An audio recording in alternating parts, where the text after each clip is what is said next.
88.1 XFM, Tauranga Music Station. Also, another sponsored episode of Mike Time with Marty. Jets Car Grooming, all the way over from Tauranga. If you want your car spick and span, just go to Jets Car Grooming. I have got I would call himself a media influencer who kind of does the same thing I do. His podcast, My Social Life with Jacob Kelly, has 1.37k subscribers on YouTube. So say hello to the one and only Jacob Kelly. Thank you for having me, and I appreciate it. No worries. So would you classify what you do as a podcast or more as just a blog? I would classify it as a podcast, definitely. More than anything, podcast would be the right word. Yeah. Okay, cool. What was your reaction when you hit 1.37k subscribers on YouTube? Nothing too crazy, man. Like I think 1,000 was a cool one for me to cross when I crossed that a little while ago. But at the end of the day, like the subscriber number and the follower number isn't that big a deal, right? It depends on how many views you're getting. Like my TikTok's doing pretty well right now. And like I'll have people with more followers than me getting less views. And I have people that have less followers than me getting more views than I am. So I think at the end of the day, subscribers matters, of course, to an extent. Followers matter. It's a social signal. But at the end of the day, it's not the be all end all. So, I mean, it wasn't anything too crazy. And I understand in the grand scheme of things that 1,300 followers closing in on 1,400, not a big deal. So nothing, not a crazy reaction. I think it was cool to hit the 1,000 follower mark. Cause then I was able to monetize my channel and different things like that. But that was probably the bigger one, but nothing too crazy. That was just over a year ago. So, in terms of where I'm at now, no crazy reaction to it. So how did you start with everything that you do, with the social life, with doing social media, being a public figure?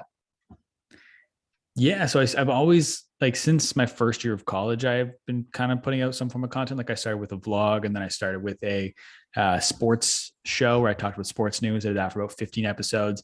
And then after that, I started vlogging again. And then I was like, well, I want to learn a little bit more about how to grow my vlog. And I was really getting into podcasts at the time, like how I built this, Tim Ferriss, a couple other ones. And so I was like kind of interested in this podcasting medium. So I started my podcast as a way to learn how to grow on social media by talking to other people that have actually done it. And so I started as that. It was just a way for me to learn. And I ended up kind of falling in love with the podcasting medium more. And I got more compliments, just like anecdotally, from the podcast and from my vlog. Like people were saying I asked good questions. The interviews were really good. My voice sounded really good. And like I never got anything like that with my vlog. And so I was like, oh, maybe there's something here where I have maybe a little bit more of a natural ability when it comes to podcasting as opposed to doing a vlog. So I ended up just kind of sticking with it. I still vlog like casually, not seriously at all. Like it's like 40 subscribers and I mainly just post it so I have it to look back on. But the podcast has become the main thing since then. That was first episode came out July of 2018. So we're over 3 years in now. So that's kind of the impetus of how I started doing the podcast. Okay. So for me, I get in touch with the people that I want on my show via, it's either I see them on TikTok and I go to their Instagram, or I just message them out of the blue, or I find their emails. How do you get in touch with the likes of SeanDoesMagic? So Sean specifically is a fun one. So I stumbled onto Sean probably just over a year into podcasting. I found him on Instagram. I was just looking basically because I'd take my podcast to New York City for about a week. So because at the beginning, I was only doing in person. I hadn't doing remote yet. So I was only doing in person ones. And then as I started to kind of expand beyond doing just in person, doing remote ones, I wanted to look in cities I didn't think I was going to get the chance to visit in person to do remote ones. And so I was just looking on Instagram on, I think it was Portland, Oregon is the location tag. And I just stumbled onto Sean, and he had just hit 1 million followers on TikTok. This was like fall 2019, maybe. And so TikTok was obviously, it's not where it was today, but it was kind of growing. So I was like, let me get this guy on. He's got 1 million followers on TikTok. That's kind of cool. And so I just DM'd him. And I was like, hey man, like you want to come on my podcast? Like it'd be great to have you on the show. And he said yes. And then we made it happen. And we've just stayed in touch ever since. And he's come back on the show a couple times. And now we're just making it an annual tradition. Like he's been on 2019, 2020, 2021 now. And we've kind of just decided we're going to keep doing it every year. But Sean, it was just coincidental, like luckily finding him very early and just sliding into his DMs. Okay. I'm pretty much the same because I interviewed Stefan Theodore Benson, also known as the Golden Voice of pro wrestling. He's been on my show 3 times. First one was about him in general, and the second 2 were actually promoting WWE 2K22, the new game that's coming out. And then they also had Borge, who are New Zealand DJs. They've been on a few times, whether it's them being drunk or just wanting something to do. But you have those guests that are always on there or always free to have a chat, which is pretty cool. Also, you hit top 100 in Canada? I did, yeah. Not overall, and like the careers chart, because there's so many different charts. Yeah. But yes, I hit top 100. I believe it was the careers podcast chart. The show peaked at 60 a couple weeks ago. Oh, that's awesome. And then top 3% most popular podcast on earth? Correct, yeah. Correct. Yeah, I didn't know that. I had no idea. Like I did another interview with the guy who's like he has a podcasting business and he hosts several different podcasts. And after we were just chatting and he looked it up on this website called Listen Notes. And he's like, what percent do you think you are? And I was like, I don't know, maybe like if I'm lucky, top 25. And he was like top 3. And I couldn't believe it. And he sent me a link. And so it's Listen Notes and you search on my social life, it comes up as top 3%, which I thought was just crazy. I had to do that. Yeah. So you did a documentary about the most famous David Dobrik. It's called Tomorrow Night. What was that about? So yeah, that was interesting. So I had a podcast that went viral with a YouTuber named Just Dustin. He had about 3 million at the time, 5 million subscribers now. And it went really well because all of his fans found it and they started watching it. And it's the best performing piece of content I ever put out. And I was trying to figure out why it went viral, and I realized it went viral because there's a pre-existing audience there with Just Dustin. So I was like, what if I like try to tap into that? But if I don't do getting people on my show, what if I did like a documentary? Could I tap into someone's audience by putting together a documentary about something they're already have an attachment to? And I figured I'll pick David Dobrik because he seems to have a pretty loyal fan base. This was pre-scandals and everything. Mm-hmm. He's a pretty solid fan base, 14 million subscribers on YouTube. I've never watched a video too, so I get to come up with a clean slate and kind of give my perspective without having any kind of pre-existing notions. And so I just decided to kind of put one together. And it was a lot of fun for me. There's a lot. It took me about 3 months to do, but it's a full like 90-minute documentary. Like it's a proper movie basically. And so yeah, it was just something I was like, figured I'd give it a shot and see what happens. And it was a cool experience. I was working on another one, but kind of paused it to work because I was working on some other stuff. But no, it was a great experience. Okay. And then also, we can't forget about the world's most famous YouTuber. He's in your second post, Mr. Beast. Yeah, Mr. Beast. What about Mr. Beast? It's basically what I've been doing with Mr. Beast lately. I don't know him personally by any means. But I've been focusing a lot on TikTok lately. Yeah. And just what I realized is like, I can't get Mr. Beast straight up, but what if I like deconstructed a Mr. Beast, like how he's grown and stuff like that. And it all came out of when I interviewed Sean actually for the third time, he was telling me how Jimmy, who's Mr. Beast, and Eric, another YouTuber's growing really quickly, who's actually managed by my friend Zach Conover. They think of a thumbnail sometimes before they even think of a video, because they know if they can't get you to click, they're never going to get you to watch a video. So sometimes they think of a crazy thumbnail and then figure, okay, how do I make a video for that thumbnail? And Sean was telling me this on our most recent podcast. And so I made a TikTok about it. And I was just like, this is a tip or a hack like that Mr. Beast uses. And it just like popped. It got over 100,000 views on TikTok. It was my most viewed TikTok at the time. And I was like, oh, there's something here. And so I doubled down on that. And so now I've just started doing a series deconstructing Mr. Beast. I don't call it a series, but it's just like every fourth video I post is some tactic about Mr. Beast. Yeah. And they've just been working. It's back to kind of that original idea with the David Dobrik thing, was like trying to find like something people identify with in my content. People identify with Mr. Beast. And then I'm able to kind of, they see the video and they watch the video because of Mr. Beast, but they stick around once they like my delivery and how I present the information. So I've just started listening to every Mr. Beast interview I can find, taking notes on any tips or tactics, tricks that he puts out in those podcasts. And then I'm just able to turn them into a video. And of course, including Mr. Beast is important. One, because people know like there's that connection point, but two, I don't want people to think like I'm stealing his ideas. Like I make it very clear, like this is not my original idea. This is coming from Mr. Beast himself. But that's the reason you see a lot of Mr. Beast on my profiles right now. It's just because those videos are hitting. Like I have multiple over 100,000 views, most of them over 10,000 views. And not all my videos do that, but those ones do consistently well. And so that's the reason Mr. Beast is on my profile a lot right now. And eventually it's going to switch up to somebody else. Like, I don't know who I'm going to do after this, but I'm running out of Mr. Beast tips and tactics from the podcast. So I'm going to have to find somebody else at some point. But yeah, that's why Mr. Beast is so prevalent in my content at the moment. Okay. So, I know doing podcasting, you can't exactly pick. But if you had to pick your most favorite interview that you have done, who would it be? That's always a difficult question to ask. I might give you a handful, and like I guarantee you, the second we stop this call, I'm gonna be like, oh, I should have said this person, this person, this person, this person. Like it's so difficult. I think Zev Siegel, who co-founded Starbucks Coffee, is a big one. And I did that one a while ago. Tom Dreesen, who was Frank Sinatra's opening act for about 13 years. That was another one. Zach Conover, who I mentioned, that one is probably one of the episodes I've gotten the most messages about.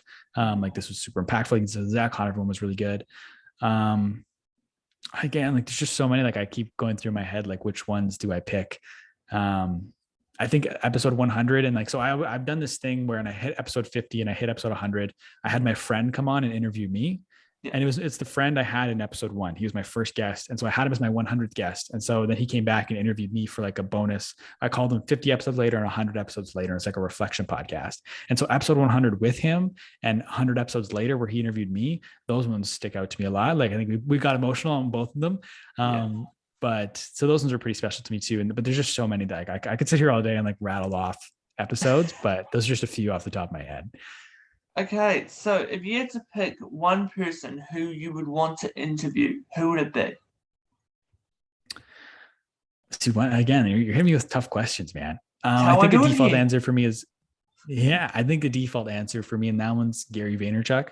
Just because when I started the podcast, like he was someone I was listening to a lot, probably the year leading up to start. He's actually the reason I started consuming podcasts on the regular. I listened to a couple in the past, but like I remember getting a podcast app on my phone to listen to Gary's podcast. And I just got super deep into Gary's content. And when I took that trip to New York that I mentioned, we recorded 2 podcasts in Vayner. I got to sit in his office. He wasn't there, but I got to sit in his office and all this stuff. And so he just had a pretty big impact on my life. And so like over time, like as I've listened to his content, I haven't been listening to it as much now, but whenever he says something that like I know as someone who used to listen to Gary, like an excessive amount, when he says something that I've never heard before, I think is interesting. It's like a one-off anecdotal story. I'll write down my phone now. So over the last like couple of years, every time I just hear something that Gary says I just normally talk about, I just write down my phone. So whenever the interview does happen, I have all these stories of things he's kind of touched on or doesn't normally talk on that I can use for the interview. So it's going to be an interview many years in the making. So I'll say Gary for that answer. Okay. Well, Jacob, this is a recurring segment I have on my show. It's called Quickfire Questions. How well are you about thinking on your feet? I want to say I'm pretty good, but as soon as you ask me a tough question, I'm probably going to not. I'm going to look like a liar. So I'll give myself a 6 out of 10 rating. 6 out of 10. Okay. So I'm just going to ask you some general questions, but you've got to answer them as quickly as you can. All right. So Coke or Sprite? Sprite. Okay. Summer or winter? Summer. If you could meet one celebrity, who would it be? Probably Gary V. Okay. Someone else besides Gary V. Quentin Tarantino. Okay. Comedies or horrors? Horror for movie, comedy for stand. Like if stand-up's allowed, comedy. If it's not, then horror. Okay. I like it how you mentioned stand-ups. Okay. Sweet or savory? Sweet. Sunset or sunrise? Sunrise. Dog or cat? Cat. If you could go one place in the world, where would you go? Probably Italy, right? I mean, I don't know. That's another. Yeah, you know what? We'll go nice down. I'll see my grandparents. Okay. If you could change one thing about your podcast, what would it be? If I could change one thing, I think probably having a team around it, so I don't have to do the editing and stuff. That's one. And I'll also change my previous answer to Elland Road. I'll change that. My previous answer to Elland Road. Okay. Favorite color? Yellow. Yellow, which is a t-shirt. Exactly. Favorite movie? Probably The Godfather. If not that, Godfather, Zodiac, Pulp Fiction's up there. Yeah. Okay. Favorite genre of music? I have an eclectic music taste, so it's kind of tough to nail down exactly. Like I couldn't pull out one.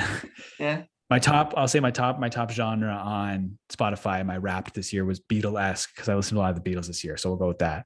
Oh, okay.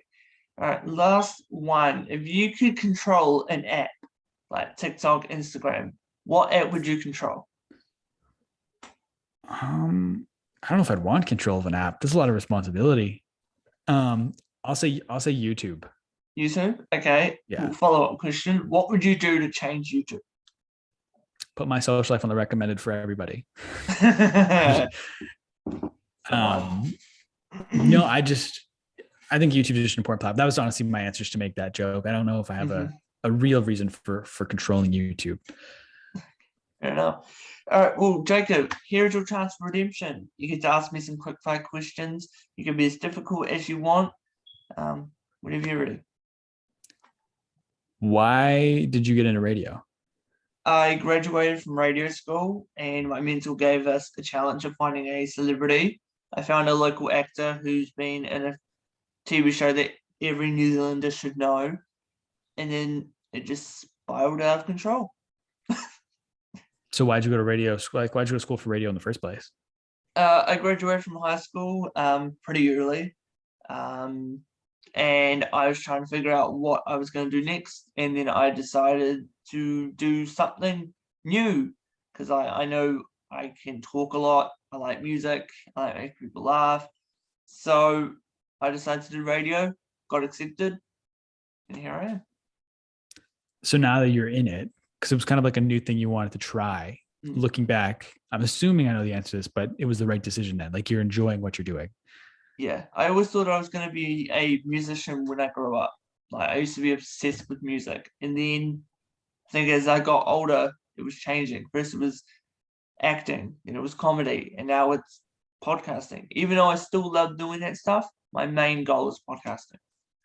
So what is it about podcasting and that draws you in more so than those other things that you grew up doing? I think it's just meeting people, like, because I've talked to people I could only dream of, but also talking to people like you that do the same thing, kind of like getting a different perspective on how like they do it. Like, I do my show completely different to the way that you do yours. Mm-hmm. So just jumping through ideas and seeing how it goes. And so how would you describe, like, how did you settle on the way you do your show? I kind of wanted it to be a mixture between Ellen DeGeneres and James Corden. Okay. So, of course, doing games, asking really hard questions, having a laugh in between, and basically, like, because people think, like, oh, celebrities and influencers, they're really straight. Like, they don't laugh, they don't have any emotions, they just focus on creating content. So I want them to see the celebrity or influencer behind the scenes. Yeah, that's a big thing that I've learned doing my show. It's like, at the end of the day, people are just people, right? Like I said, he was a co-founder of Starbucks, Frank Sinatra's opening act, huge influencers, and they're just people at the end of the day. And a lot of people don't realize that. Like, there's sometimes I've gotten guests where even my family will be like, whoa, I can't believe it. I'm like, yeah, like, it's not a big, I don't react as much because I know it's just gonna be a conversation with another person.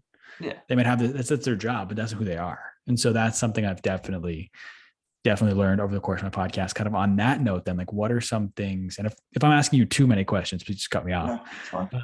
But like, what are some of the things you've learned since starting and doing your own show? One thing I did when I was at radio school was we would do like mock interviews with everyone. We would pretend we were some celebrity. I would always go like, oh, you're awesome, and then change the subject entirely. Now, when someone mentions something, like you mentioned that you went to New York and you sat in Gary Vee's office, I actually talked about it to make the guest a little bit more intrigued and a little bit more personal.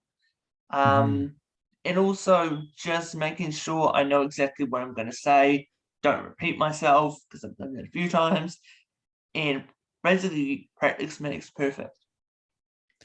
I find it interesting that when you did interview practice, and I'm granted, to be fair, I'm trained by nobody. I've just kind of done this myself. So like, I might not actually know how. I find it interesting that in school, when you were doing those mock interviews, it's like you had to pretend to be someone else. And I feel like it would almost be a more challenging thing to try and have an actual interview with someone who you don't know much about. And how do you turn into a meaningful conversation with not a ton of context? Versus with celebrities, you have a lot of context and you have a lot of things you can pull into. But when it'd probably make you a better interviewer to try and sit down with no prep. It's just having a conversation, but doing an interview is different from having a conversation. But like, how can you kind of take that interview with somebody you've never really met before, kind of unfold that into something interesting? I just think it's fascinating that you had to pretend to be someone else for the interview, which also, because I feel like you can find an interesting interview with anybody. It doesn't have to be a celebrity, but that almost sets you up to like make you feel like you have to interview celebrities for it to be interesting. Mm-hmm. Yeah. One thing I always do is before, like maybe 5 or 10 minutes before the interview starts, I screenshot their social media. That's all I need. So, like, I would say, like, what was your reaction when you hit this amount of followers? And then if they were to mention something else, like, oh, this video blew up, I'd start talking about that. So, yeah, pretty much social media has been a big benefactor for this. So, thanks. Oh, definitely. I hear you on that. That's all I do. Like, that's what my whole show's about. So I have to go pretty deep on people's social medias and things like that. Is there anything you're like actively working on, like to try and get better with your show, with the way you interview, anything like that? Trying to get more of course, getting more guests. Like, I've got 69 videos, soon to be 70. Lucky number 70, there we go. And just trying to get more guests. I've already got a sponsor. Just getting my name out there. Like, I do comedy shows, I do high school shows, I do stuff like that. And every single time I always mention the podcast. Like, even if it's just me and a few friends, I always mention the podcast. Even though they've heard it thousands of times, I still mention it. And what are you doing on social media to grow the show? Like beyond these in-person events and stuff? So I'm on TikTok. I have 2 Instagrams, 2 Facebooks. I have a Twitter. I have YouTube, and I'm also on Cameo. So that, because I interviewed the Magpie Man who imitates the Australian national bird. He gave me his code to be on Cameo, and then that's given me a chance to connect with my audience and find other people, message them saying, hey, do you want to be on the show? If they say yes, they say yes. If they say no, yeah, they say no. So fair enough. That's awesome. And so you still do comedy too, you said? Yes, I'm still a weird one. I still do comedy, voice impressions, anything I can get my hands on.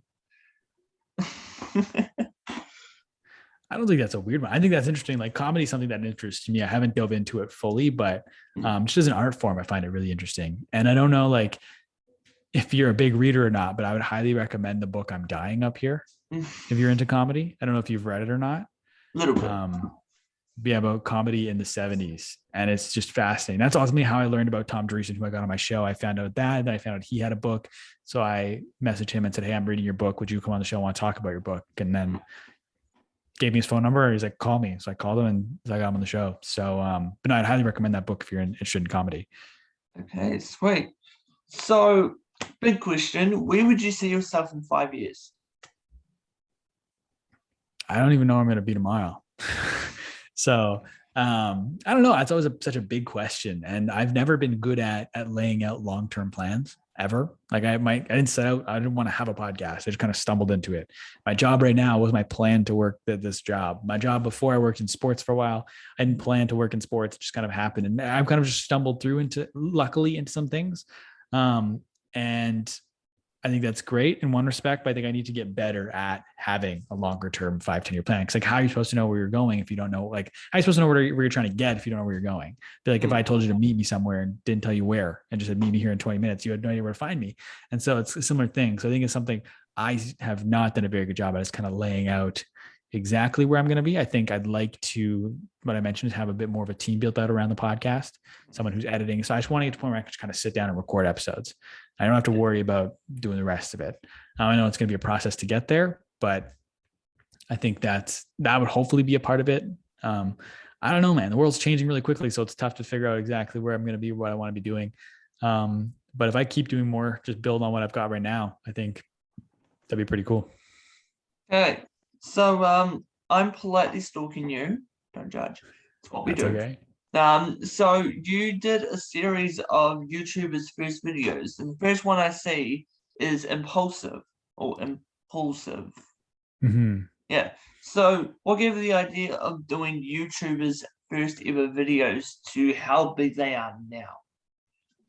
So I just knowing the Mr. Beast video was going well, and I kind of understood why it was doing well, those videos. I was like, I need to come up with more series ideas on TikTok, because I interviewed Adam Ferris on my show, who has TikTok called TikTok called Launch Mode, which has over 1 million. His personal has over 350K, and he was talking about like series are so important on TikTok, so you need to have series. And I was like, okay, so then I just decided one day, I was like, I wrote out on my paper like TikTok series ideas, and I wrote 1 to 10 on the page, and I was like, I'm going to sit down and come up with 10 different ideas. I think I came up with like 11 or 12 at the end, but like I'm going to come up with 10 different series ideas, and the best ones I'm going to do. And that was just one of the ideas that came into my head, and I sat down and just ripped off a few ideas. And popular YouTubers' first videos was one of those ideas I came up with.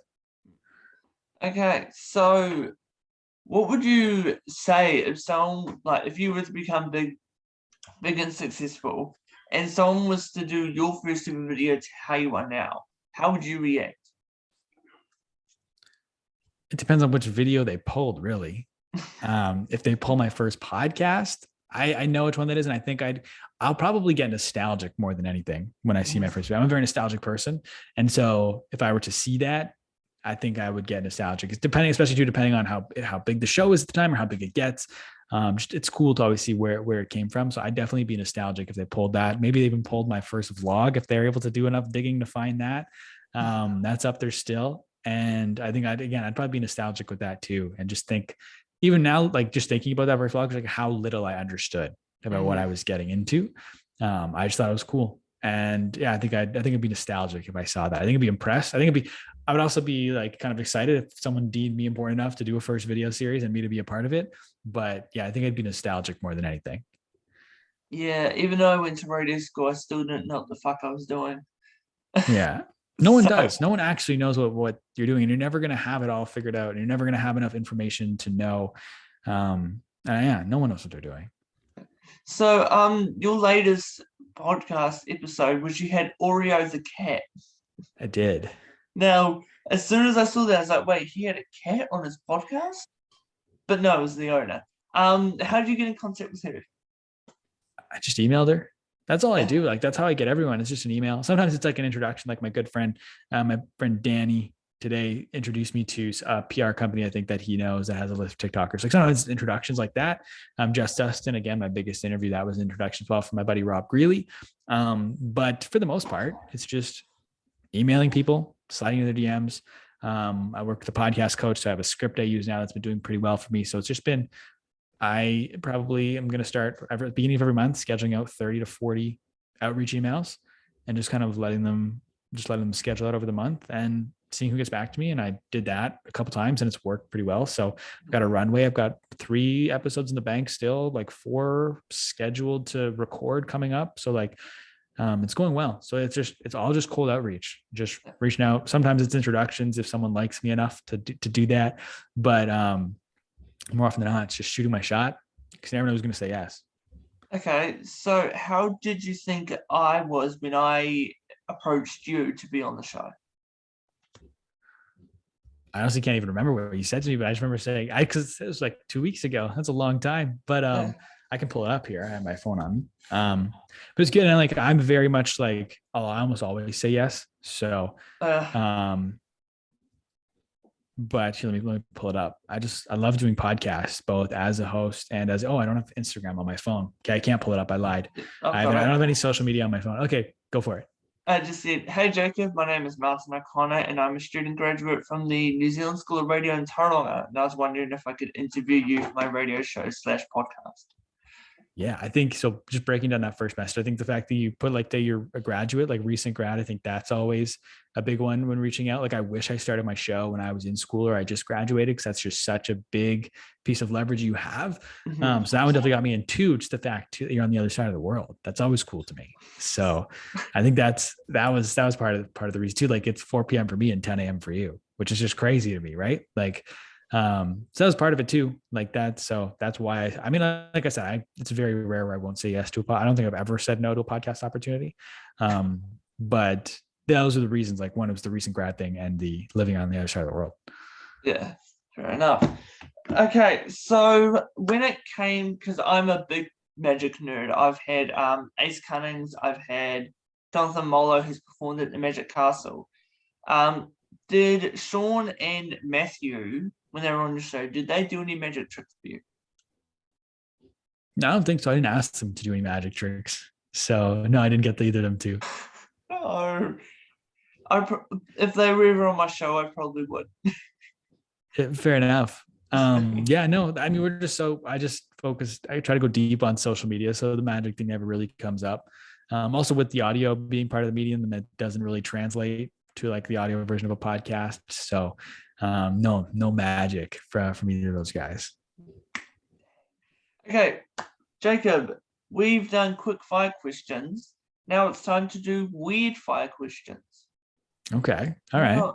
So same thing. I'm just going to ask you some weird questions. You got to answer them as quickly as you can. Okay. Right. So what's the weirdest sound? Weirdest sound? Mm-hmm. I have honestly, I have no idea. I got nothing for you on weirdest sound, man. I'm sorry. Nothing? Okay. What's the weirdest animal?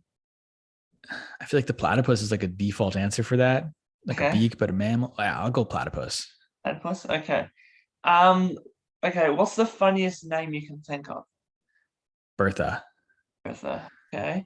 Apologies to anybody listening named Bertha. It was just the first thing that popped to mind. Funniest comedian. That's a good question. Holy. Can't say me. No. I'll just say Tom Dreesen. I'll say Tom. Okay. Tom's a legend. Okay. Funniest actress. Actress. That's a good question because I haven't watched a lot of comedies, and I watched like 80 movies last year. I don't know if I watched many comedies. Funniest actress. I don't know her name, but I've recently. This isn't like funniest, but I just recently watched Ted Lasso, and Keely from Ted Lasso I thought was hilarious. So I'll go with her. Okay. What's been the most funniest moment of your career so far? Funniest moment of my career. Mm-hmm. Oh, I'm terrible. See, this is why I gave myself a 6 out of 10 for my thinking on my feet here. Cause I was okay. I was kind of hanging in there on those first round, but this round's, you're getting me here. Good. Funniest moment of my career. I don't know, man. That's a good question. I'm trying to think the one that comes to mind, like, is probably not funny to anybody else, but I used to work in sports for a few years. So I did some content for sports teams and stuff. And I remember we were in the playoffs. It was the second round. And like, it was just one of those moments where it's probably isn't the funniest, but what comes to mind is it was just like the whole team had the giggles. And so we were like trying to do interviews, and it was just not like the guys couldn't keep a straight face. And I have the videos on my YouTube channel somewhere, but the guys just could not keep it together. And there's just so many little funny moments working with the guys on the hockey team. So just a bunch of stuff in there, but that's just one that comes to mind. It's probably not the funniest, and it's terrible. No one's laughing as I tell the story, but that's just the one that came to mind. Okay. All right. Well, Jacob, once again, here's your chance for redemption. Hit me with some weird questions. Weird questions. I don't know, man. I don't have a lot of weird questions. Hit me with your morning routine though. My morning routine. I wake up, probably stay in bed for another half an hour, depending on when I've got an interview. Most of the time I probably have a shower, have some breakfast, have a coffee, scroll through TikTok, be a narcissist, watch my own videos, and then see where the world takes me. I'm trying to think. I got some other questions here I just pulled up. Let me see. They're not, I think, describe your comfort zone. My comfort zone? It's pretty big. Like when people would, like, I had an interview of a guy ask me like, oh, how's the family? I was like, yeah, they're good. If he would have gone like more in depth into it, I'll be going, yeah, let's just pull it a little bit back. Because my mom just finished having brain surgery, all this other stuff. So that's a little bit sentimental. And then, I don't know, I always said that there are certain jokes that you can't pull. And then I'd be like live on TikTok and someone would pull that joke. And I'm like, do I block him? Do I keep him? Do I end the live? Yeah. So many thoughts going through this small little brain. So I'm curious, what has life been trying to tell you over the last few years? Keep going. No matter how hard shit gets, just keep soldiering on. I've had people messaging me saying that my videos have made them happy when they're in their lowest. So I think just knowing that, and also I love doing what I do. Just knowing that I'm doing this every single day is what keeps me going. How often, like, do you take it, like, because you say like people message you saying how like they're in a bad mood and your videos cheer them up. Yeah. Do you ever like stop and think about how crazy that is? Like that something you put out is impacting someone on such a profound level. Yeah, it was actually one of my most trending videos. I blind reacted to something someone sent me of a guy making Anzac biscuits, which is like a New Zealand staple here. And it got like almost 50,000 likes and views and everything. And people were like, dude, you've got to see this video. And it was literally all over my feed. I'm like, what the fuck? How the hell was one measly little 30-second video literally all over my social medias? And people have been messaging me saying like, dude, you're trending. This is awesome. I'm like, okay, it's just a video. But no, I think I've got the best job in the world and the best following, best fans. So yeah. That's great, man. And so like, doing these interviews, this is your full-time job? Right now I'm recently unemployed due to COVID. God damn it. But yeah, this is probably going to be full-time. I do want to get into doing social media, but I'm not going to do that full-time until I start getting revenue from YouTube. Because I do get revenue from TikTok when I do like live streams and stuff, and then Cameo. But yeah, I need to start getting revenue from Instagram and YouTube. Definitely, man. That's awesome. So like all these questions I'm asking, these are just the journaling prompts that I use. That's everything I'm just throwing at you right now. And I think it fits for weird questions because it's like a question that like if we were having a regular conversation or if I was just talking with my friends and I threw one of those questions at them, they'd probably be like they would think it would be weird, right? Like, because it's deeper questions that people don't normally talk about in just a regular conversation, which is why I went that route, because I feel like you don't get the chance to have a conversation like that normally. And so like I journal every morning. I have a different prompt. I have over 500 that I use, different one every morning. So I just like asking people them sometimes just because like throws people off a little bit because it's not questions you normally get asked every day. So when you said weird questions, that's kind of where I ended up going, because I just feel like people would think I was weird if I asked them normally. Fair enough. So when it comes to doing to having your guests on your show, how do you prepare? How do you because of course there'll be some people that you will know, there'll be some people that you don't know who the frick there are. How do you prep for an interview? So I've recently changed my prep, because my prep used to be a little bit aggressive. Like I'm talking like probably 4 to 10 hours per podcast preparation every week, sometimes twice a week if I had multiple guests. And that I'm not sustainable, yet I did it for over 3 years. But recently, like I worked with podcast coach stuff in there, and like I worked and I refined my prep process. My prep process used to be listen to every podcast you've done, go through all your videos, go deep into your Google. I'll search your name, go deep into Google, and then I'll take all that information, I'll compile it into one gigantic doc, and then I'll go through and I will organize all of that information to a way that flows. And then I'll go back and I'll write in any supplemental questions. That would take me hours and hours and hours. And what I've done recently with this coach is like I've kind of focused the show up a little bit.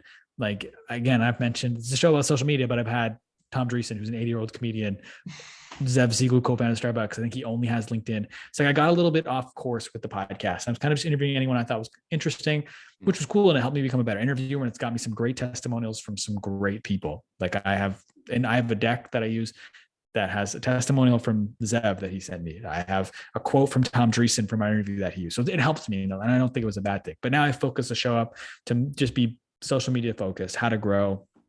And so I've been able to systemize the prep process to a degree where now I'm just focusing on TikTokers and YouTubers. And so by doing that, a lot of the questions are going to be the same. So what I ended up doing is I took some time and I wrote out 100 TikTok questions and 100 YouTube questions. And then I took those 100 questions and I organized them into a way that would make sense, like a nice flow for the interview. And I still do a little bit of the research that I used to. I still listen to podcasts because I can just put on FIFA and play FIFA while I listen to podcasts that a guest has done, and I'll just pause it and write anything interesting down that I hear. And I'll watch a couple of videos and I'll still do the research, but now I just can supplement that into the existing questions that I bring into every interview. And so I've been able to speed that process up where it'll take me max 2 hours now to prep for a podcast, whereas before, like I said, we're talking 4 to 10. I prepped for my interview with the Magic Matt in 15 minutes. And I didn't notice a big dip in quality of my interviewing ability. I used to kind of use the prep process and the research as a crutch, but I'm doing it. I don't think there's been a drop in quality since I've changed my approach to prep. So that's my prep now, is I have questions I carry from interview to interview, and I will do a little bit of research on that guest to personalize those questions. So it's not just the same questions every time. Okay. Well, I see you're a fan of Steve Evans. Oh, Sean Evans. There we go, Steve. Yeah, Sean. So I'm going to take a little quote from him. I went onto your Instagram and I'm going to explain that grand. Yeah, let's do it. All right. So explain this photo. So that was the job I had. So I worked for a hockey team called the Ottawa 67s. So I don't know how familiar you are with hockey, but this is like the best junior, like it's the equivalent of do you follow like proper football? Like soccer? Kind of. So it's the equivalent. It's like a junior team. So it's like the highest level of junior hockey in the world is that team that I was working for. And so the guy I took a picture with there he used to coach the team for decades, and he is the winningest junior hockey coach in the world. So he's won the most games out of anybody. And so he still sticks around the building from time to time. And I just started working there, and I thought it'd be a cool opportunity to get a photo op with him. So I just grabbed him as he was walking by. I got someone to take a photo of us. And so that's what that photo is. Okay. All right. Next one.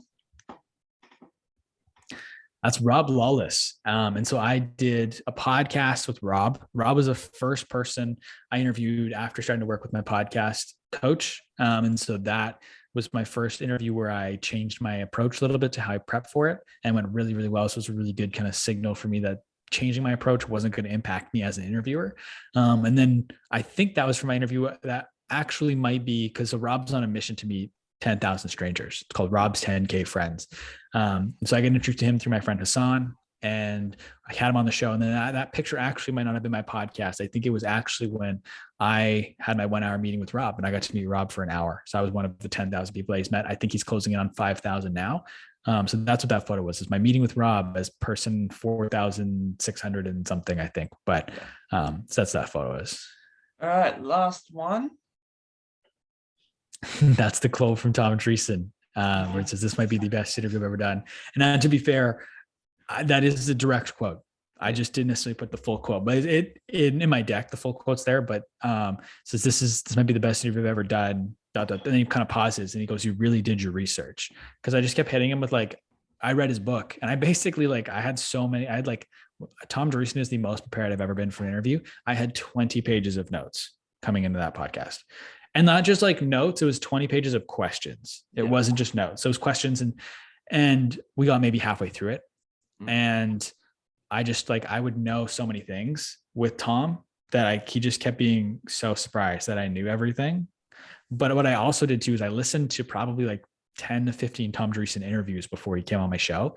And what I noticed is he has a comedian has a routine. Mm-hmm. They break in routine. They deliver their jokes. They tell their stories the same way with the same cadence and the same delivery. Exactly. And Tom does that in interviews. but like he doesn't break into like not intentionally, but like he tells the same story so many times because people just ask him the same questions that his delivery of his answers is the same. And he tells the same stories. And it's not a knock. Like it's just, he's like, there's so many things to pull from a ton that people end up asking him a lot of the same stuff. And so I realized in doing that, I need to get around those stock answers because then my podcast is going to be the same as everybody else. So what I would try to do is like, I would jump ahead. I would beat him to the punch of where his stories normally go and ask a question based off of that. Stories I know because I've heard him say it in interviews, and stories I knew because I'd read his book. And so I knew where he normally likes to take his answers. So in asking a question similar people will ask, I would jump ahead in my question, kind of get to the punchline of where the question, where his answer to the question normally goes, and then ask him a question based off that. And I think that I got him a couple times with things like that, where I just knew stuff that he didn't expect me to know. So that's kind of where that quote came out of, where I just hit him with another thing from his, like deep in his book, like a 1-sentence thing that I just asked him about. And he was just surprised I knew as much as I did. And so that's why he said this might be the best interview I've ever done. Oh, that's awesome. So what would be probably the most humble journey of your career? Because I've had people saying like, I really admire what you're doing. I really admire, like, you inspire me. What's been a humble part of your career? When you say humble, like has humbled me?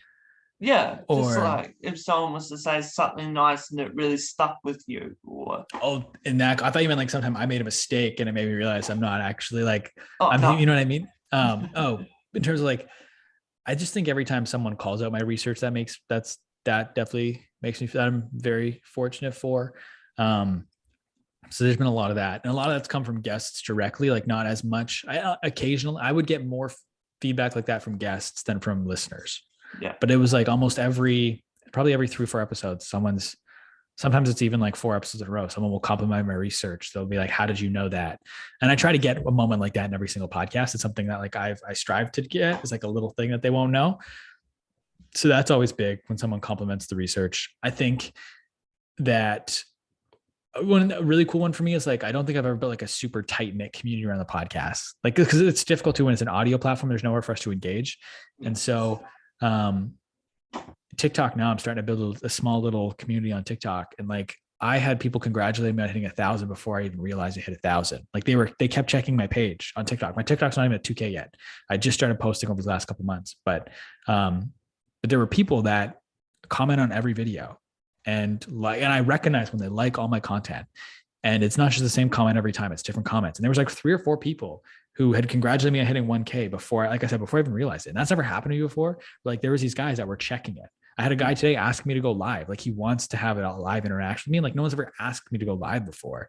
And so like, that's not like one specific thing, but it's just the fact there are people that like, it feels like they genuinely care on TikTok. And that hasn't really happened. Like Instagram is just so much like it's just people I grew up with. And it's my friends that like, that's going to be there. Obviously it's going to happen on Instagram, but TikTok, I went from scratch. And of course, some of my friends still follow me, but it's more people that don't know me now that follow me than do, whereas Instagram is the reverse. So it's a lot of like quote unquote strangers in the beginning who seem to care and like want to see my content and and it's just really cool. And that's really humbling for me. It's just like, that's something really cool to me to see that people like are actually stoked with the content I'm putting out. And so that's probably the big one, the big recent one for sure.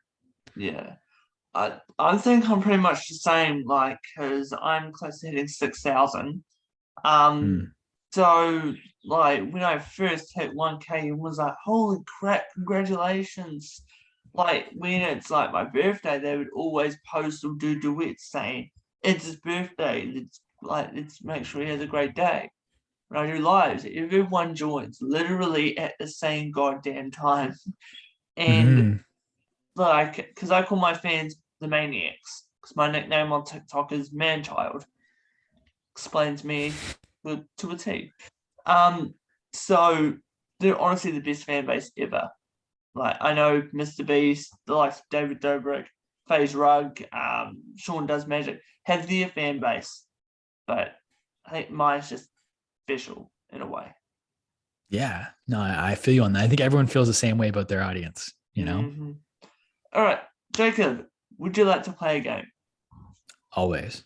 Okay, so this is just called Top 3, where I give you a category like name 3 brands of gum, and you got to name 3 of them. Just something like that. Okay, so name 3 brands of gum. Trident, Five Gum, and Hubba Bubba. Okay, name 3 guests that have been on your show. 3 guests. Mm-hmm. SeanDoesMagic, Zev Siegel, Just Dustin. Okay. Name 3 guests that you want on your show. Gary Vee, Philip DeFranco, Stephen Bartlett. Okay. Name 3 animated characters that you would want on your show. Like cartoon characters that we want to interview. Mm-hmm. This is bad. I don't know a lot of cartoon characters. Like, does video games count as a cartoon? Yeah, video games can count. I'd probably interview Ellie from The Last of Us. Okay. For sure. Maybe Batman. Yeah. Cartoons. And like Bart Simpson. Fair enough. Name 3 things that frighten you. 3 things that frighten me. Mm-hmm. I think not being happy is a big one. Not being happy is one. Not being fulfilled. Those are kind of the same thing, I guess. We can count that as one. Mm-hmm. I think losing my family is a big one. That's probably something I'd be afraid of too, for sure. Yeah. What else am I afraid of? I don't know. There's totally lots. I'm definitely blanking. I'm not saying I have no fears by no means. But I think not being happy and / fulfilled, losing my family. And I guess you could say living with regret is probably another one. I'm afraid of that. Okay. If you weren't doing podcasting and what you're doing now, what 3 careers would you want to do?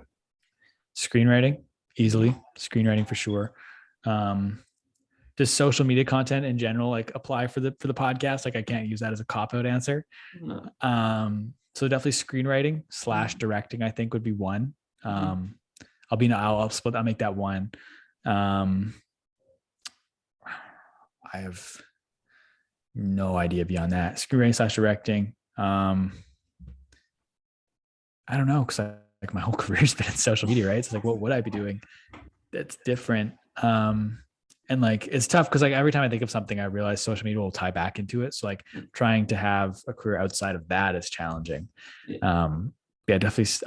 I'm stuck on screenwriting and directing. Something to do with travel, maybe. Yeah. Maybe. And yeah, man, like that's like kind of it really for me. Like I've always been in marketing, and I've started in social media since I was an intern, and that's all I've done. I mean, I'm a little different now. I don't work. It's like I have my podcast up, but I also have a full-time job where I'm an influencer marketing manager. Yeah. But then again, that's social media related. So, but yeah, screenwriting and directing was one. And then that's kind of what I wanted to be as a kid growing up too. So it's like, I can't even think back like, okay, what I want to do as a kid. Cause like that screenwriting directing is what I wanted to do as a kid. But yeah, I'll go screenwriting directing as 2. And I think as travel is 3, but you're stumping me here. Yes. Okay. Let's do 2 more. Let's go with, if you could pick 3 companies to sponsor the Social Life podcast, what would you pick? Oh, who would I pick? This is interesting because I'm reaching out, doing some sponsorships right now. Like I'm reaching out to different companies. I mean, I'll plug my current sponsor, Surf, who's also my employer. But no, I won't count them. But I think I'd want companies that I would use on a day-to-day basis and that my audience would benefit from. I think a Blue Yeti sponsorship would be really cool. That's what I use for my podcast. Like it's my mic right here. And it's great. I used it. No one's ever complained about my audio quality. It's under $200. It's very easy to use. So Yeti, I think Blue Yeti would be one. I'm trying to think of what else. An Adobe sponsorship would be really cool. Adobe is vital to what I do. I edit my podcasts. I just redid my cover art, did that in Adobe Photoshop. I edit the audio in Adobe Audition, Adobe Premiere for the video. So Adobe sponsorship would be awesome. I'm trying to think of what else I use in a day. Maybe Zencaster or Simplecast. Those are what I use for To record my podcast, I use Zencaster, and then to put them out there, I use Simplecast. So those are all things that I use on my day-to-day base in my day-to-day life that I think would be ideal if it's something I'm already using to be a sponsor of the show. That'd be pretty awesome. Okay, and last one, if you could pick 3 places in the world to go visit, not for work, but for a vacation, where would you go? All right. I think Elland Road, Leeds. I'll say Leeds right now. Mm-hmm. In England / Elland Road specifically, which is a stadium there. Hawaii is another one. Love to go to Hawaii. Yeah. And for just a 3, this is kind of like a tough, like, I don't know if this counts, and tell me if it doesn't count. I'll come up with another answer. But I've always wanted to do a road trip through Canada and the US, like take a car and just go. So it'd be a vacation, not a specific destination. And that would be the intent of the trip, is to not have a specific destination with no timeline, to just get in a car and go and just see where the road takes you. I think that's something that's on my bucket list, is to do a trip like that. So we'll say Leeds / Elland Road, Hawaii, and then a road trip to Canada and the US. Okay, cool. Okay, Jacob, you get to ask me some categories to name 3 of. Again, be as difficult as you want. Tell me 3 things you like about living in New Zealand. The weather, even though it's summer when it's supposed to be Christmas. The people and the food. What are 3 New Zealand specific foods that I would have never heard of that you think I should try? Hangi, which is basically they dig a hole, put hot coals, and wrap the food in tin foil, put it back over with dirt, leave it there for the day, and it's just got this really earthy taste to it. I don't know if you've heard of Marmite. No? Okay. Which is basically yeast extract. You eat too much and your face shrivels up. And then probably pavlova. What's pavlova? It's kind of just like a meringue, but it's a big giant cake, and it's got like cream, fruits. You can have custard to it. You can have ice cream with it. Every Christmas, you've always got to have pavlova. If you don't, then it's not Christmas. Okay, I'd love to get to New Zealand at some point too. Like, genuinely, like I think it just seems like a really cool spot, like a gorgeous country, and like I've heard the mountains there are pretty stunning. Mm-hmm. So that would be 3 things you do in your spare time. Work out. Is this including social media or not including social media? I think social media is too closely tied to your podcast and your day to day. Okay, so work out. I play with cards. And I make myself laugh, writing jokes. I also practice like my voice impressions and comedy sets in case I have a show. I'm trying to figure out how to work this into a 3-thing question. But describe 3 elements of your creative process when it comes to writing. Quirky. I don't know, maybe biased, because like I would think it's funny, but then if I was to have an audience of like people that are like 40 to 60, they wouldn't find a Donald Trump impersonation funny. So yeah, I think bias, quirky, and niche. Like I sit on the same goddamn idea for like hours and hours. And then when I come up with a new idea, I'm like, okay, maybe that will work. Maybe I can tie it in with the old one. No.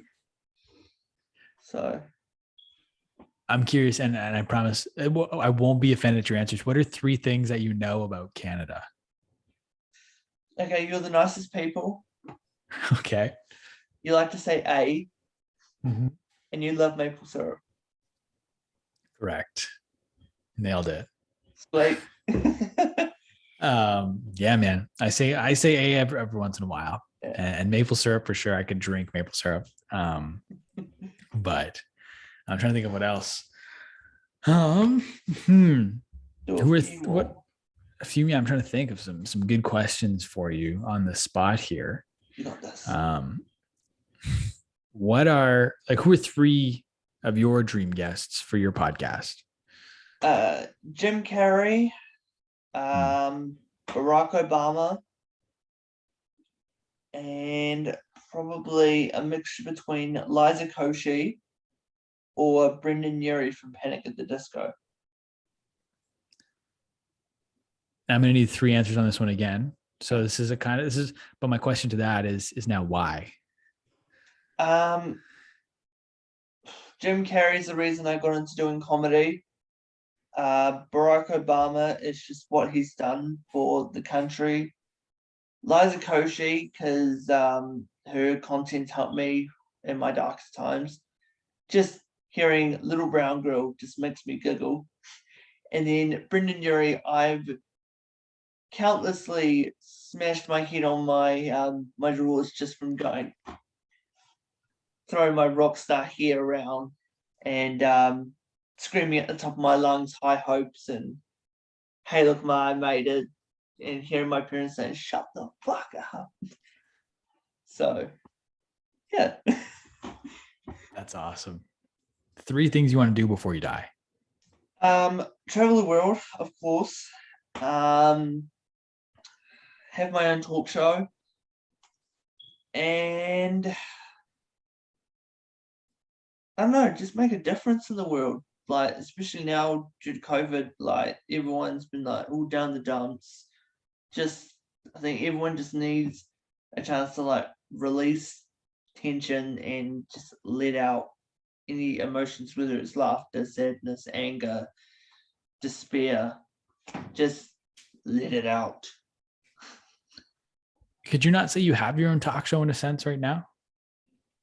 Yeah, but I kind of want it on a more of a global scale. So like a talk show on TV or this, but on a wider scale, like having a few thousand followers. Yeah.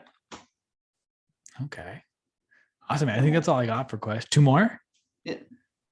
Two more. All right, two more. Let me think. What are three things you would change about your show right now? I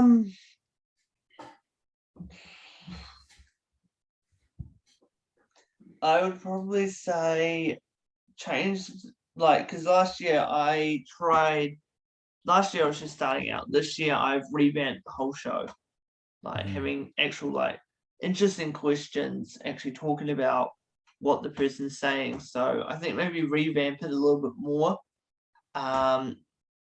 Kind of find a way to get other people interacted with, maybe do like a live stream while I do the interview so people can ask questions, and then kind of promote it a little bit more. Like all I do is post on my Instagram stories, post on TikTok and Facebook. That's all I do to promote. So I need to find new ways to promote myself a little bit more, just so I can get those few more people to jump on to either my podcast or someone else's channel, which I always put the links in the description so people can go and have a look, go and subscribe, and go and yeah. What are three ways you can make someone else happy right now?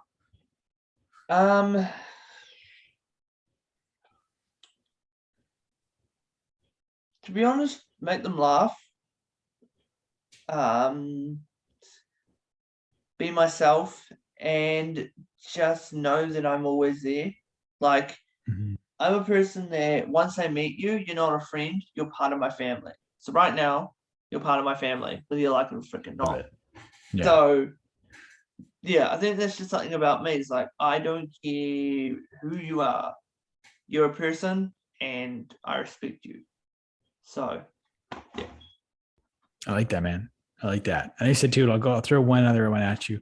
Who are three celebrities from New Zealand that you think I might potentially have heard of? Jimmy Jackson.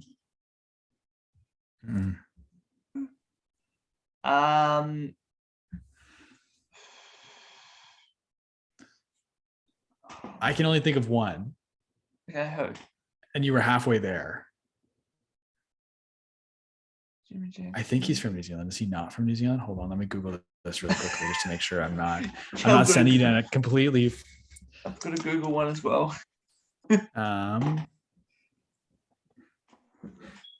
where is he born? No, I was right. Yeah, so there's one, and you were halfway there. Okay, so I see Jimmy Jackson.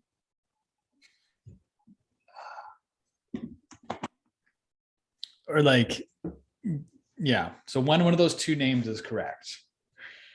Jimmy Jackson. It's not Jimi Hendrix. It's not Michael Jackson. Now I'm stumped. It'd be Peter Jackson. Oh, Peter Jackson, of course, the legend. Yeah. Okay.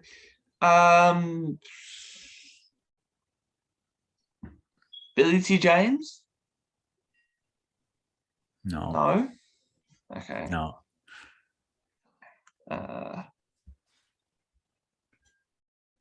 Oh no, he's born in the United States. I was going to say Jason Momoa.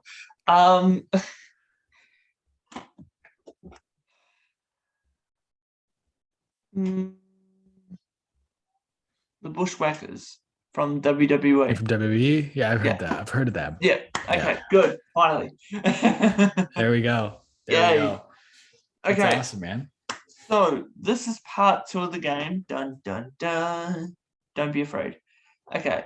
So this game is called Reactions, where I give you a scenario, like you're at the beach, you're doing an interview, and you've got to act out how you would sincerely act, like how you would react to if that was to happen.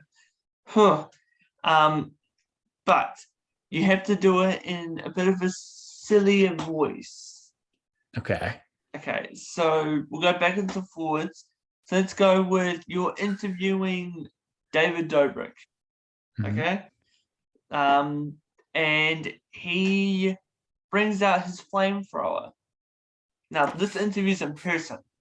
So he brings out his flamethrower and you get scared. You run out and you fall into the pool. Mm-hmm. How would you react? Well, so I have a bit of a cop-out answer to that question, and I just have to pull something up to show you here quickly. Mm-hmm. Please don't tell me you have a flamethrower. I don't have a flamethrower, but I've done an interview and a flamethrower has been pulled out. So this is a real life scenario I've been in. I'm just trying to find the picture for you. Okay. Just give me a second while I scroll here to find it. But it has actually happened. And right here. And it's the exact flamethrower David Dobrik has. Wait, is that Jacob? It's me. And that's just Dustin. Oh, I thought it was someone completely different. And then so there's this one too where he's like, oh wow. So shout out to my friend Rob Greeley that I mentioned. He's standing on the other side of a flamethrower with it being shot at him to get the photo.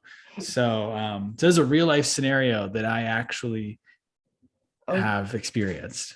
God. Yeah. Okay. So the flamethrower hits, you fall into the pool. How would you react? Yeah. I mean, I'd probably just be really embarrassed. If anything. But yeah, no, I'd probably just be embarrassed. Okay. Fair enough. All right, what's one for me? I'm just curious how everyone else reacts to this scenario, because I get panicky in this scenario. So what happens mid-interview and your Wi-Fi goes out? Oh, yesterday this happened, but Zoom stopped recording. I only had 5 seconds of footage. So afterwards, I called Zoom saying what the frick? And they ended up giving me they gave me premium for a month. Okay. So this has happened and I hate it. So I would probably go, oh yeah, it's cool. Thank you so much for being on the show. Oh. Dude, it wasn't even recording. Can we do it again? No, you're busy. Okay, that's fine. Maybe not. No? Bye. It's happened once. Yeah. It's happened to me a few times. I moved recently and I got new Wi-Fi. This was recently. I moved over a year ago and I got new Wi-Fi, but at my old building, it was bad. And like, it was, I've never not uploaded a podcast, and I've uploaded some podcasts with some terrible quality because I refuse to not upload. And some of them has been bad Zooms. But yeah, that's why I've switched from Zoom to Zencaster, because it records locally. Yeah. And so I've had Wi-Fi cut in an interview. I ran over to my Wi-Fi router. I unplugged it. I plugged it back in. I reconnected it. I got my computer reconnected. And my guest was in such a long tangent, they didn't even realize I was gone. And they were still talking when I came back. And yeah, so it always is like literally causes me the most stress of almost anything I do when I realize there's connectivity issues and on my side or the guest side. It always stresses me out. So I'm always curious how other people just handle that scenario. Oh gosh. Okay, let's go with. All right, you're at the supermarket and you're grabbing something for like a movie night with the boys. Okay. And boys. And you stumble across Gary V. Mm-hmm. But you both want the last packet of Pop-Tarts. Yeah. How would you react? I'd just be like, Gary, these are for you, man. You've given me so much. I'm going to give you these Pop-Tarts. So that's probably how I would react, if I'm being completely honest. Sit in your office, so I'm going to give you these Pop-Tarts. He didn't even know. He wasn't even there. He was traveling. They just let me in his office, and they're like, hey, you want to go sit in his office? And I was like, yeah, let's do it. So he doesn't even know. Oh, all right. What's one more for me? One more for you. Mm-hmm. You're in Canada today. You're in Canada. You're outside. What is the temperature at this moment? Hold on. How cold does it get in New Zealand, for context? One time we had -3. Celsius or Fahrenheit? Celsius. Celsius. Okay, cool. We're on the same system. This morning I took my dog out. It was -24. Oh. How are you in a scenario where you're going outside and -24 to take your dog out? And your dog's not going to the bathroom, so you can't bring him back in until he does, and he just wants to smell everything and not go to the bathroom. So you're in -24 and you can't come inside till your dog's finished. Leaving the goddamn dog outside. I would probably wrap up in about 10 puffer jackets, 6 pairs of track pants, 4 pairs of socks, 10 hoodies, and I'd be looking like a giant freaking marshmallow, but I'd probably still be cold. I'd be going, okay, come on, let's go. Move it. Yeah, there we go. Left foot, right foot. They call it walking. You have 4 legs, so that means you can move a little bit faster. Come on. Fair enough, man. That's just me. It's cold. It's cold. The coldest I've ever, because I used to live where it's even colder, so I'm in a different part of the country now. But I remember I was out of the country. I was actually in England at the time, but hit like -51 at one point where I used to live, and they canceled schools. Like sometimes they would close the buses if it gets too cold or too snowy, but they just canceled everything. They're like, it's too cold to even go outside. No one go outside. Schools canceled because it got -51, which just is bonkers. But like when I've been in the country, it's been like -46 and stuff, 47. Luckily not quite that cold where I live now. So, but like -35 last week. So it gets up there or down there. I don't know, but it gets cold. So right now for us, it's 17 degrees, but it's supposed to get a high of 20. Mm-hmm. And is this the cold time of year? This is actually supposed to be goddamn summer. Okay. But around 6 a.m. tomorrow, it's going to be down to 9 degrees. Oh, see, that's like prime weather. You know, like we're talking like 10 degrees to 18, like 8 to 12 degrees where it's cold enough where you can wear a sweater. So you're not sweating in a sweatshirt, but it's not too cold where you need to put on a jacket. Like that's the best weather ever. Like that's like fall here. It's my favorite. So you said summer, winter. I said summer, probably jaded because I was just so cold here right now that I'm like, I just want summer. But like that fall weather of like 8 to 12 degrees, that's the best. Hey, Jacob, do you have any secret talents? I don't think so. No, I don't think it's a talent. I screenwrite just for fun. I wrote 4 Mm. scripts in a year last year, so that was cool. Um, like the shortest one was 95 pages, I think, but I wrote one that was like 145. So there's something like actual full length feature scripts. I wrote 4, 4 first drafts, I should say. I scrapped one when I was doing a rewrite because I just lost my way. I'll come back to it at some point, but so I don't know if it's a secret talent, but it's something I do that's probably not necessarily tied to everything else that I do. Well, I've mentioned this, but one of my talents is I do voice impressions. So if you had to pick between Donald Trump or Barack Obama. Barack Obama. Oh, whoa, oh, my fellow Americans. I want to be elected for president. Solid. And then, my fellow Americans, we're going to the world. It's going to be amazing, that I can tell you. Yeah. So do you do like conversations between Donald Trump and Barack Obama when you're doing stand-up? Yeah, I have a comedy skit that I wrote for a comedy show that I might be doing.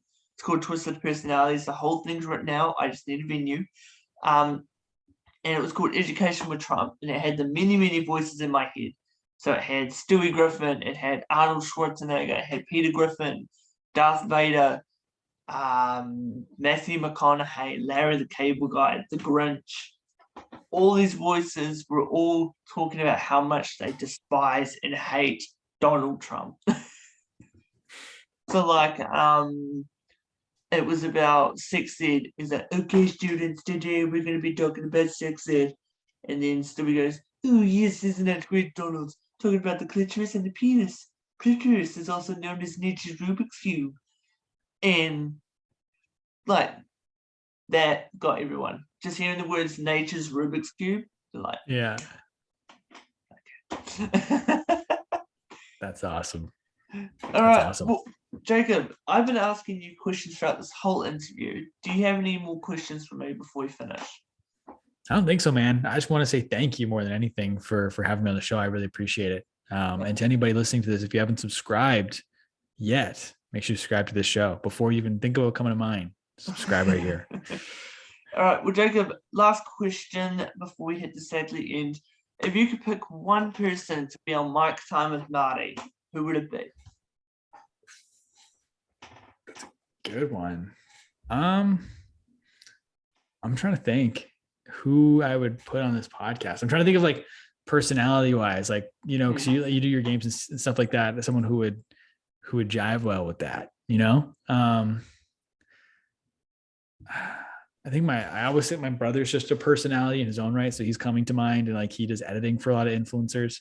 So my little brother's coming to mind as someone who I think would be funny for this show.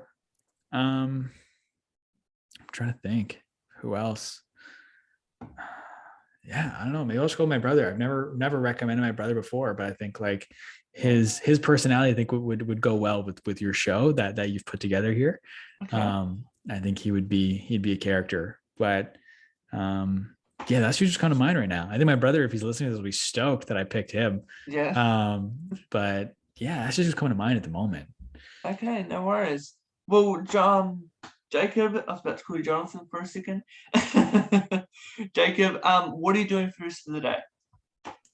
Rest of today? I've got to check a Slack channel because we launched a student ambassador. We're launching a student ambassador program with my job with a company called Surf. So I'm going to jump over to the Slack channel. We should be good to go to push it out publicly. So I'm going to share with the ambassadors all their individual school landing pages and social media copy and creative that they can use to post about the fact they're ambassadors.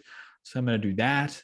I am going to cook some dinner. I'm going to go buy some groceries because there is a nationwide protest. Because I live in Ottawa, which is the nation's capital. There is a nationwide protest that is descending upon the capital right now with truck drivers are coming down to protest vaccine mandates and stuff like that. And so numbers I've seen reported as high as 50,000 like semi-truckers are coming, and it's going to be like the city is going to be a gridlock. And I live 4 or 5 blocks from the Parliament building. So just going to go get some groceries and stuff because one, trucks aren't coming in, trucks aren't going out, so groceries aren't going to be delivered. I'm not panic buying either because that's not fair to everyone else, but I just want to make sure I have enough food to last me like a week. And I'm not going to be excessive. You're not going to see me coming home today with like 4 packs of toilet paper or anything ridiculous, but I just want to make sure I have enough. I'm not panic buying, but going to run to the grocery store. Going to do that. And then I'm probably just going to focus on scheduling outreach emails to brands for partnership opportunities with the podcast. Try and land someone to be, not necessarily for the podcast. I'm thinking more so on the TikTok side, but I just put it all under the umbrella of my social life. But I'm doing some stuff for my TikTok as well, because that's taken off. So just looking for some opportunities to make some little more money off the show, but not just to make a little extra money, but to reinvest it, to hire an editor and stuff like that, like I talked about. So that's going to be the rest. That's what the rest of my day looks like. I mean, it's 5 p.m. here, so I don't have a ton left in the day. But yeah. Okay. Well, I'll make sure to send you the link to the YouTube video once it's uploaded, so you can share it around and gloat to all your friends. I was on Mic Time with Marty. So yeah, is there anything I should like to say?